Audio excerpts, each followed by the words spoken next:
अरे मैडम, आप बिल्कुल भी परेशान ना हो। अब आप मुहाफिजों की हिफाजत में हैं।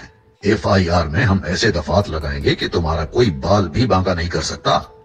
हमारी सरकारी डॉक्टर से पक्की सेटिंग है, और जब तक हम मेडिकल रिपोर्ट में तुम्हें जहनी मरीज डिक्लेयर ना करवाएं, तब तक तुम ऐसे ही पागलों वाले ड्रामे करती रहो। बिल्कुल सर, मैडम महफूज हाथों में है। एक दो क्या, अगर ये 200 कत्ल भी कर आती तो इनको कुछ नहीं होना था। मैडम, हम शराब को शहद और हाथी को हिरन बना सकते हैं, और आप तो फिर बड़े सेठ की बेटी हैं। आपको तो हम जान पर खेल कर भी बचा लेंगे। अरे सर, इस मासूम औरत ने कौन सा गुनाह किया है? एक दो बंदे ही तो मारे हैं ना, और ये कौन सी नई बात है? सर, जिन्होंने फैक्ट्री में 250-300 लोग जिंदा जला दिए, वो आज गवर्नर और वजीर हैं। हाँ बिल्कुल, इन्होंने भी तो 2 बंदे मार दिए हैं।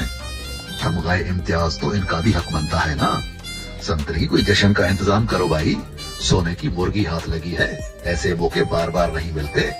अरे एक बाप और उसकी बेटी का ही तो कत्ल किया है ना, और 5 लोगों को जख्मी किया है। अब ये कौन सी बड़ी बात है? हाँ सर, आप बिल्कुल ठीक कहते हैं। सारा कसूर मैडम की लैंड क्रूजर के नीचे आकर जाम बहक होने वाले बाप और बेटी और जख्मी होने वालों का है। उनके खिलाफ पर्चा होना चाहिए सर। और वैसे भी सर, रास्ते में लाखों कीड़े मकोड़े चलते फिरते हैं, तो अब क्या मैडम उन कीड़े मकोड़ों की वजह से अपने शौक और शिकार करना छोड़ देगी? अरे इनके पास अमेरिका और यूरोप के ड्राइविंग लाइसेंस है भाई। अमीरजादियां हैं। अगर शराब के नशे में धुत होकर 7 बंदों को लुढ़का दिया तो कौन सी कयामत आ गई? ये सब दौलत का नशा है संतरी। सर चढ़कर बोलता है ना। सर, तो क्या अगर यही सर फिर औरत फॉरेन में होती और इस तरह सड़कों पर राहगीरों को कुचलती होती, तो क्या उसे हमारे मुल्क की सरकारी अस्पतालों की तरह किसी सरकारी अस्पताल से ज़हनी मरीजा का सर्टिफिकेट बनवाकर उसे आजाद करवा दिया जाता?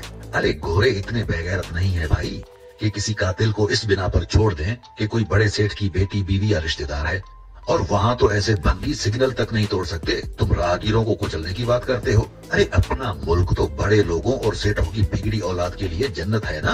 और जिसके पास अमेरिका और यूरोप का लाइसेंस है ना, समझो उसके पास किसी को भी मारने का लाइसेंस है। सर, अगर लोगों ने ये सवाल उठा लिया कि एक ज़हनी मरीज औरत जो 9 सनती इदारों की चीफ एग्जीक्यूटिव ऑफिसर है, वो उन इदारों को कैसे चला रही थी?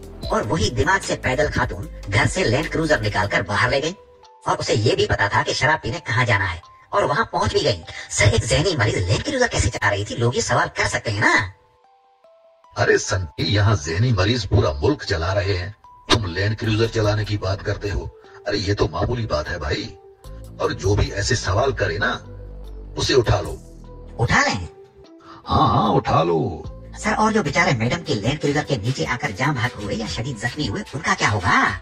अरे सेठ की बेटी है, जो सेठ महंगे महंगे शुतुरमुर्ग और नायाब नस्ल के बैल खिला सकते हैं, उनके लिए 4-5 बंदे मारकर उनके लवाहिकीन को 40-40, 50-50 लाख देना कौन सी बड़ी बात है? बड़ा पैसा है भाई इन सेठों के पास। कई बरसों से पाकिस्तानियों की उल्टी खालें उतार रहे हैं। ये इनके लिए मामूली सी बात है। इन सेठों की ऊपर तक पहुंच होती है। ये सब डॉक्टर्स, पुलिस और अदालतों तक को खरीद सकते हैं। हाँ सर, आप ठीक कहते हैं। 40-40, 50-50 लाख तो मरने वालों ने कभी अपने ख्वाब में भी नहीं देखे होंगे। सर, अगर मरने का खौफ ना होता ना, तो मैं भी खुद को मैडम की लैंड क्रूजर के नीचे दे देता। सर, वैसे भी हमारे मुल्क की आबादी और महंगाई हद से ज्यादा बढ़ गई है। कुछ आबादी महंगाई की वजह से कम हो जाएगी, और कुछ मैडम जैसी ज़हनी मरीजों की वजह से कम हो जाएगी। अल्लाह अल्लाह खैर सलाह। आप बिल्कुल ठीक कहते हैं सर। एक तमगा इम्तियाज इनका भी हक बनता है सर।